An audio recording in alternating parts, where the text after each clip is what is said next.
The 2 billion mark was reached by WhatsApp's active user base in March 2020. That is equivalent to 6 times the size of the US population. With over 100 billion messages sent via WhatsApp every single day, it is by far the most widely used messaging service in the world. Even China, with its 1.5 billion people, cannot compete with it.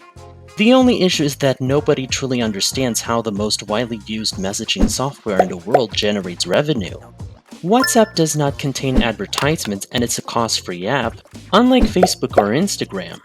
So, why did Facebook spend $19 billion to buy an app that doesn't generate revenue? Or does it? This week on YTPioneers, let's examine WhatsApp's ruthlessly lucrative company from the inside and see how it generates billions of dollars without the knowledge of its customers. Jan Koum and Brian Acton founded WhatsApp. Although they were former Yahoo computer engineers, that is the only thing they have in common. In 1992, just after the Soviet Union had dissolved, Koum traveled from Ukraine to the United States with his mother. Jan worked at a grocery store while his mother took a babysitting job to help the family make ends meet. But Jan had other interests. Jan was very interested in computers throughout the internet revolution in the 1990s. He ultimately learned how to program on his own, back when Google and YouTube weren't even around. He worked his way up the ladder to land a position at EY, where he was assigned to work on Yahoo's advertising system, where he eventually ran into Acton. The friendship between the two men grew swiftly. Acton secured him a position as a computer engineer at Yahoo, but the company wasn't doing well in the early 2000s. It made a few terrible decisions, such as spending over $5 billion to acquire Broadcast.com, and it was losing market share to newer rivals like Google and Amazon. The two pals were tasked to work on a platform for advertising that Yahoo was creating, but they both detested advertisements. They quit the company out of frustration and submitted an application to Facebook, but they never heard back. Koum got his very first iPhone at the start of 2009, at which point he began to see the potential of the App Store. They were aware that the ecosystem around Apple would support a whole industry. That is where the following opportunity will present itself. After much deliberation, they chose to focus on a messaging app.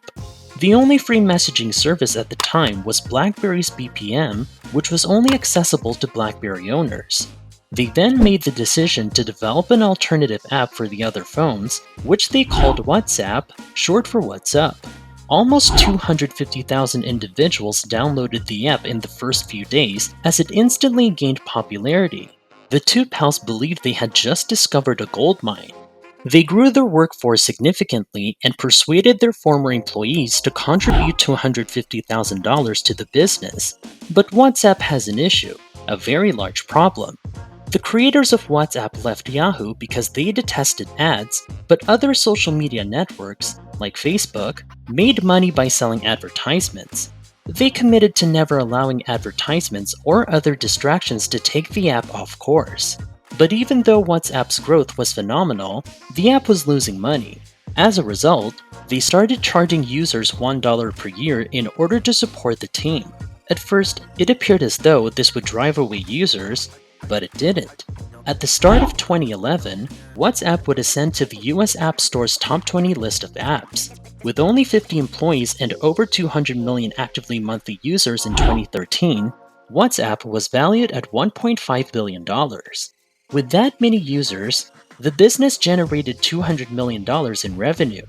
It was only a matter of time until it reached a billion users with that kind of growth. It was also obvious how WhatsApp utilized it to generate revenue. In the meantime, Silicon Valley's crown jewel, Facebook, likewise wished to participate in the market. Well, Facebook was widely used on computers. When Facebook released Messenger, everyone was aware that mobile will soon overtake conventional messaging services. But this wasn't the case with Messenger. Zuckerberg chose to buy their greatest competitor instead of working to make the app better. Koum received an email in the spring of 2012 with the subject, "Get together?" The message was from none other than Mark Zuckerberg, inviting the creator of WhatsApp to dinner for a conversation.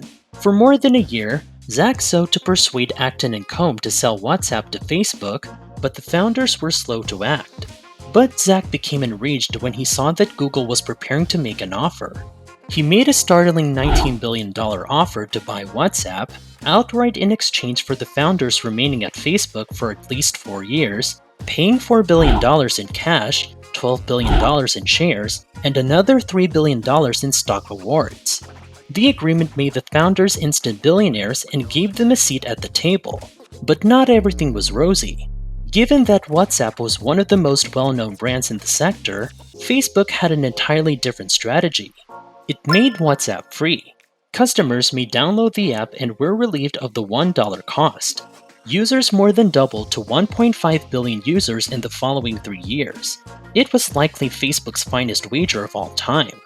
Even while things appeared perfect from the outside, the company was becoming more tense.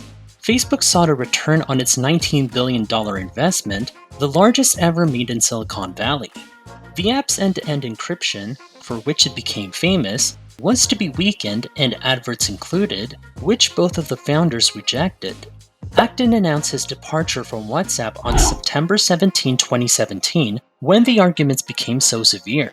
The founders renounced $900 million and $400 million in stock compensation to express their dissatisfaction with Facebook's management of WhatsApp. But that was only the beginning of what was to follow, which nearly brought Facebook to its knees. Several media sources first reported about Cambridge Analytica in March 2018. Using a third-party app, the business had obtained and used the personal information of 50 million Facebook users. Facebook greatly facilitated the unintentional collection of your data and the data of your friends by third-party apps. This enraged Facebook users and encouraged them to cease using the social media platform by openly supporting the Delete Facebook movement. Despite the controversy, WhatsApp continued to develop, especially once companies realized they could use WhatsApp to improve customer relations. Acton took this opportunity to criticize Facebook. Since the advent of the internet, email has largely replaced messaging as the primary means of communication between businesses and their customers. Email, however, has its limitations. Think of talking to your doctor the same way you talk to your friends. WhatsApp can be useful in this situation. WhatsApp may be free for consumers, but it is not free for businesses, and Facebook chose to capitalize on this fact when making its $19 billion investment.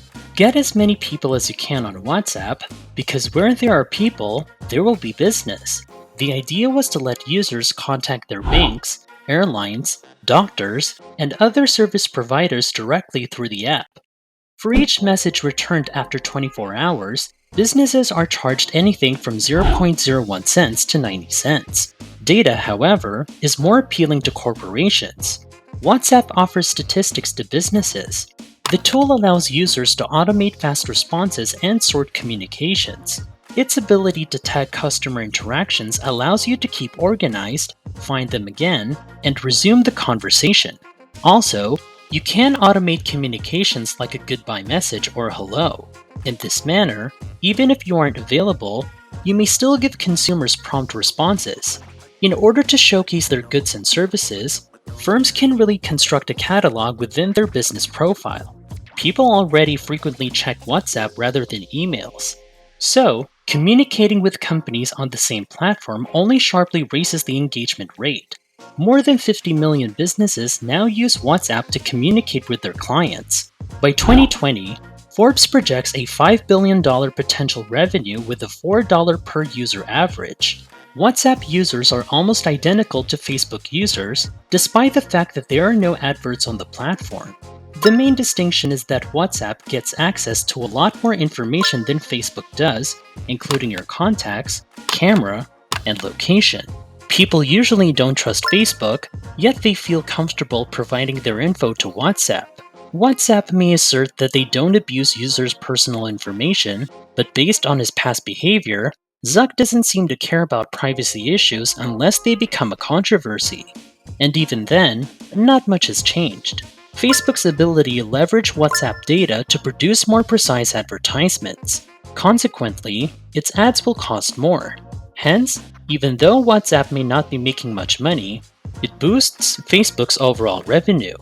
This is only the beginning though, since Facebook's plans for WhatsApp are only getting started. Do you know what WeChat is? It is the super app of China. Without WeChat, you cannot possibly exist in China. It is a to-go app that can be used to make phone calls, shop, order deliveries, order cabs, call the police, and even make payments. It combines everything you use online, including Uber, Craigslist, news, Zillow, gaming, and everything else. WhatsApp aims to become WeChat, which in China serves as a substitute for the internet. Zach's plan, at least, is to achieve that. Since 2018, WhatsApp has been working on a payment-related product. Brazil ultimately saw the implementation of a payment service in July 2020, enabling users to pay one another and other platform users. The launch was sadly postponed by the Brazilian central bank a little over 10 days later. Any money transfers made through WhatsApp must be used there, according to the payment partners MasterCard and Visa. WhatsApp struggles to imitate WeChat despite having 1.2 billion daily users who spend about 4 hours using it because of its affiliation with Facebook. In 2004, Mark Zuckerberg was a teenager when Facebook was first introduced. Furthermore, it is quite improbable that WhatsApp will ever become the next WeChat, following the numerous errors and privacy issues that Facebook had over the past 20 years. That concludes today's video on YTPioneers. I would appreciate it if you shared this video and click the like button if you liked it. If you haven't already, please subscribe to our channel for more insightful and motivational videos. As usual, my next video will be available very soon. In the meantime, be wise.